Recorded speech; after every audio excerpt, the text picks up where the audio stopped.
పాకిస్తాన్ రక్షణ మంత్రి ఖవాజా ఆసిఫ్ జాతీయ అసెంబ్లీలో చేసిన సంచలన ప్రకటన ఆ దేశ భద్రతా వైఫల్యాలను ఎండగట్టింది. బలూచిస్తాన్ లిబరేషన్ ఆర్మీ తిరుగుబాటుదారుల వద్ద ఉన్న అత్యాధునిక అమెరికన్ ఆయుధాలు చూసి సాక్షాత్తు పాక్ సైన్యమే విస్మయానికి గురవుతోందని ఆయన ఒప్పుకున్నారు. తిరుగుబాటుదారుల దగ్గర ఒక్కొక్కటి 20 లక్షల విలువైన అడ్వాన్స్డ్ రైఫిల్స్, దాదాపు $5,000 విలువైన thermal weapon sights, night vision devices ఉన్నాయని ఆయన వెల్లడించారు. ఇలాంటి శక్తివంతమైన ఆయుధాలు తమ సొంత సైన్యంలో కూడా లేవని ఆసిఫ్ వ్యాఖ్యానించడం పాకిస్తాన్ రక్షణ వ్యవస్థలోని డొల్లతనాన్ని బయటపెట్టింది. అమెరికా ఆఫ్ఘనిస్తాన్ నుంచి తప్పుకున్న సమయంలో వదిలి వెళ్లిన ఆయుధాలే ఇప్పుడు బ్లాక్ మార్కెట్ ద్వారా బిఎల్ఏ చేతుల్లోకి వెళ్తున్నాయని రక్షణ నిపుణులు భావిస్తున్నారు.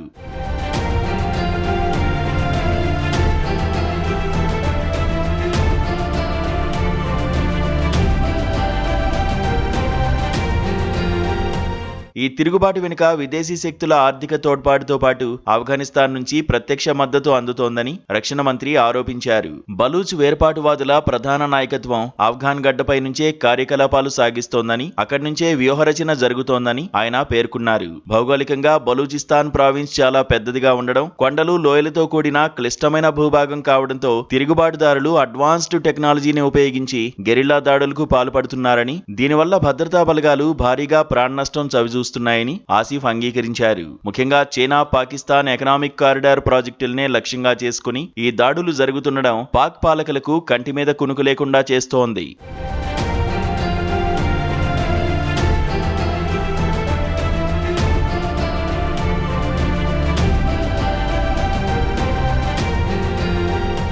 పరిస్థితి చేయి దాటిపోతుండటంతో పాకిస్తాన్ ప్రభుత్వం ఇక చర్చల ప్రసక్తే లేదని తెగేసి చెప్పింది. బలూచ్ తిరుగుబాటుదారులు కేవలం సైన్యాన్ని మాత్రమే కాకుండా పౌర నివాసాల్లో ఉంటున్న పంజాబీలను ఏరువేత ధోరణితో టార్గెట్ చేస్తున్నారని, ఇది జాతి వివక్షతో కూడిన హింసని ఖవాజా ఆసిఫ్ ఆగ్రహం వ్యక్తం చేశారు.